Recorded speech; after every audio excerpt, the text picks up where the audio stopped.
Bonsoir Dominique Le Dournay, je prononce bien votre nom? Le Dournay. Le Dournay, pardon, secrétaire national du syndicat Unité SGP Police Force Ouvrière. Vous représentez ceux qui étaient justement aux abords du stade et qui assuraient la sécurité des supporters. Logiquement, on revoit ces images.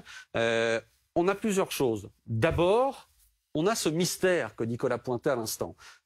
Le ministre de l'Intérieur, les organisateurs disent qu'en plus de ceux qui étaient dans le stade, on a autour de 35 à 40 000 personnes qui étaient autour du stade, qui étaient soit sans billets, soit avec des faux billets. Sauf que les témoins, comme Nicolas qui était au stade, Nelson Jetten qui est à côté de vous, qui était au stade aussi, disent « mais nous on les a pas vus ces 35 à 40 000. Où sont-ils passés ?» Est-ce que vous avez une réponse à cette question ? Une réponse, peut-être pas une seule d'ailleurs, peut-être plusieurs.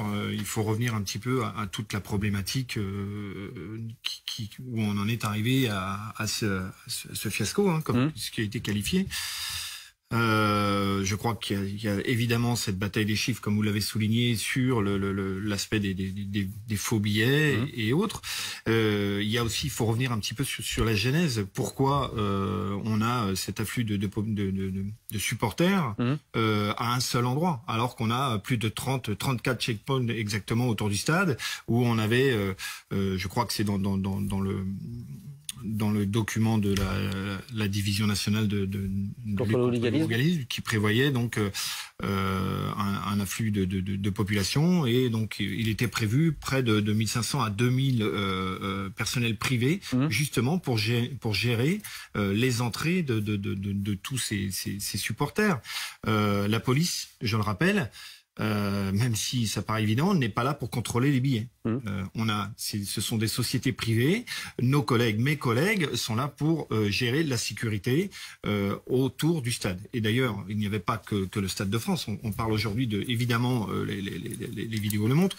On n'a pas parlé des fan zones où nos collègues, mes collègues, étaient également en sécurisation. Et où ça s'est plutôt bien passé. Où ça s'est plutôt bien passé, effectivement. Dominique Le Dournay, vous aviez, la semaine dernière, cette information de 40-50 000 supporters anglais sans billets ou avec des faux billets qui graviteraient autour du match? Au titre de notre organisation, non, on n'a pas toutes ces informations-là. Ces informations de la division nationale, c'est uniquement pour la hiérarchie et ceux qui gèrent l'ensemble des effectifs de police. Effectivement, tout ça tout est inscrit dans le document. On parle aussi de l'escalade des grilles. Tout est inscrit. Oui, tout est prévu. Tout est prévu à l'avance. On indique aussi que les supporters vont profiter de la capitale pour les bars et autres pendant 2 jours. Tout est inscrit. Ce qui n'est pas inscrit dans ce document, c'est la grève du RER qui va faire que cette population très importante va arriver par un seul endroit quasiment. Enfin, on n'a que 3 checkpoints, je le rappelle, sur les 34 qui vont être vraiment pris d'otage. Et ce qu'on ne met pas dans ce document, c'est l'aspect de l'ensemble de la population autour de ces jeunes qui sont venus, de cette violence, qui sont venus voler et autres. On parlait des personnes qui ont été interpellées autour du stade. Gérald Darmanin parlait à l'instant de ceux qui ont été interpellés à l'intérieur du stade. Quand on regarde ceux qui ont été interpellés à l'extérieur du stade, on a eu 3 comparutions immédiates aujourd'hui. Un sans-papier algérien de 24 ans, vol de téléphone portable sur les quais du métro, condamné à 6 mois de prison avec sursis. Un autre 34 ans, lui, mis en bloc, vol de colis et violence contre policiers, 6 mois ferme. Un autre, vol de montre à un supporter mexicain de 45 000 €, prison avec sursis. Ces débordements-là, c'est la même chose. On était incapable de les prévenir?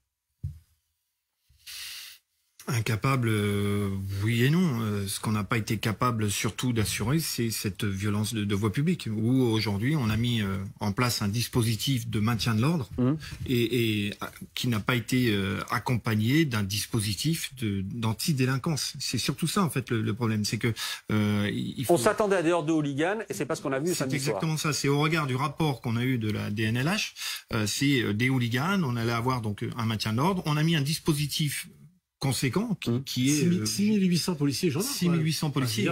C'est la jauge normale pour des grands matchs comme ça. C'est même plus qu'à l'Euro. C'est pas possible de réguler. Alors attention, on parle de 6800 policiers, on parle pas que du Stade de France, on parle bien de l'ensemble du dispositif sur la capitale. Donc ensuite, si on se base uniquement sur le Stade de France, où évidemment où a eu lieu la majorité, où ont eu lieu les problèmes, on n'évoque pas cette violence de voie publique, on n'a pas eu.